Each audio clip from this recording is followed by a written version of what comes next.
Chapter 33, Roman Bandits. The next morning, Franz woke first and instantly rang the bell. The sound had not yet died away when Signor Pastrini himself entered. "Well, Excellency," said the landlord triumphantly, and without waiting for Franz to question him, "I feared yesterday, when I would not promise you anything, that you were too late. There is not a single carriage to be had, that is, for the 3 last days." "Yes," returned Franz.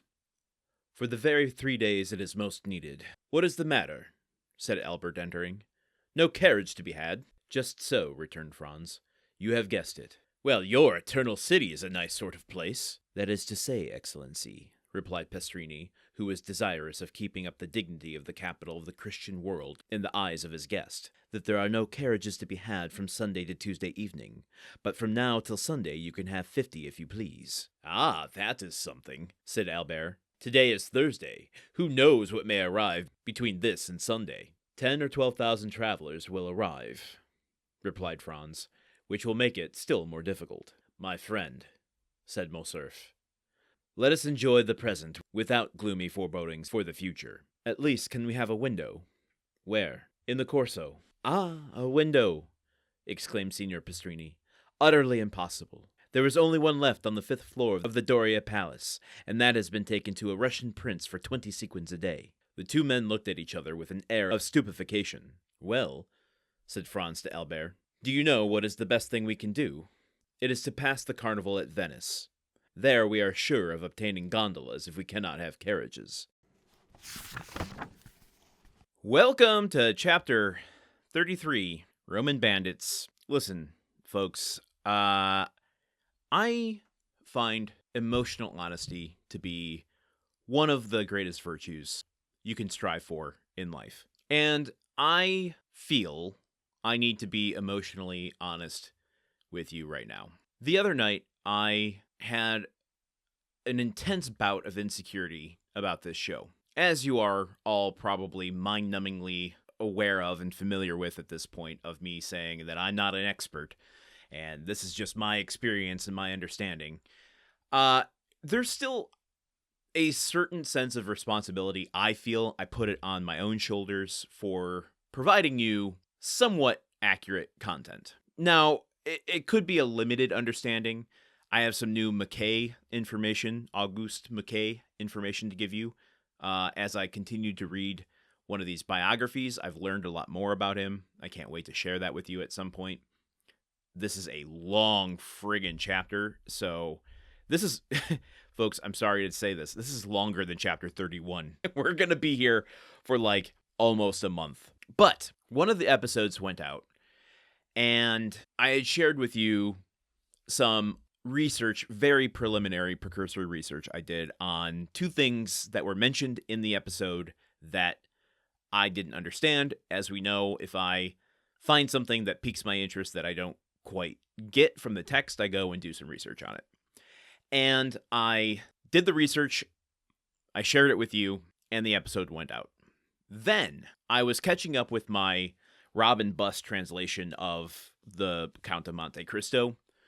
As I was catching up on chapter 31, I tend to read the Robin Buss translation after I record these episodes so that I can have a pure experience on air, but then solidify the story with a more modern translation for my own edification after the fact. And I want to share with you here this bit from chapter 31. If you remember, that is Sinbad the Sailor. This was from episode 375. Not that you know what the numbers of these episodes are.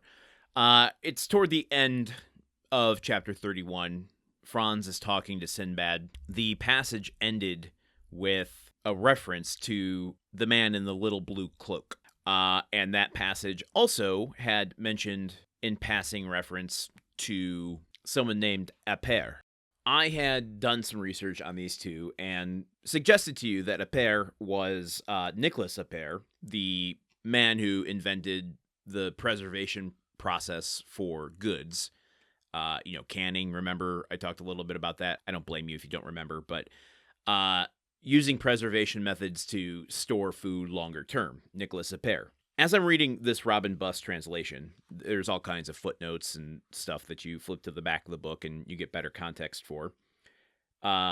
literally says here that this is Benjamin Nicolas Marie Eper, who Dumas had known in the early 1820s when both were employed by the Duc d'Orleans, and a philanthropist who devoted himself to aiding convicts, not the now better-known Nicolas Eper, the inventor of the process of preserving food. So I gave you literally the wrong information, and Robin Buss almost directly calls me out on it. And additionally, it says the man in the little blue cloak is, I'm probably going to pronounce this wrong, Edme Champion, a diamond merchant who devoted his later years to the relief of the poor, a kind of Robin Hood figure. And I had suggested that it was a man who was a criminal and turned into one of the most infamous police captains that gave way to undercover police and set the stage for all kinds of detective novels. I mention all of this. I'm bearing my soul and emotional truth to you in that I was overcome with embarrassment as I sat alone in my armchair, having read that, and, my face was flush, and I felt warm, and wanted to crawl into a hole and die. Now, I realize that's the pressure I'm putting on myself. But in order for me to be able to sleep at night without having these thoughts keep me up, I wanted to address it here, and maybe circle back on the mission statement of this show, which is, yes, we are reading the Count of Monte Cristo one page at a time for 4 years. I want to re-emphasize that this is my experience with the story. I want to say it's our experience with the story. It is our experience, yours and mine, with this story. Some of you have read this already, but I am not the type of person to host a documentary on this. The History Channel isn't knocking down my door, nor should they. I am what I would like to be seen as here. My role in this is a kind of reporter. Let me look at what the experts say, and I will report to you. And to me, what that allows me to do is unburden myself with the pressure of having to give expert opinion and commentary. Not that you expect that. Again, this is all heaping this stuff on myself. But that it can allow me grace for moments like this to go, okay, what I'm reporting on, the story has changed a little bit. Not the story of Monte Cristo, but my understanding of it. What I'm reporting to you has changed a little bit. As new information comes in, the story evolves and new twists and turns come about. So if we can all gravitate toward that idea, I'm going to feel a little less hard on myself, let's say. So I'm hoping this is an opportunity for community. You can reach out to me, give me your insight, your expertise. I'm happy to be corrected. I'm happy to give those updates on the air. And we can experience this as a more fun ride of understanding than it is a definitive commentary on the Count of Monte Cristo, which I never wanted it to be from the beginning. Boy, oh boy, are you sick of listening to me do a little tap dance around my own feelings here? I just wanted to be honest with all of you about where I'm at. That really threw me through a loop. I want to be respectful and not provide you misinformation. Obviously, in the times we're living in, to me, I'm very sensitive to that. I want to make sure that we are all on the same page, and you don't take anything I say here as gospel, because the gospel is changing, and I'm learning as it goes along. Okay, I'm being repetitive at this point.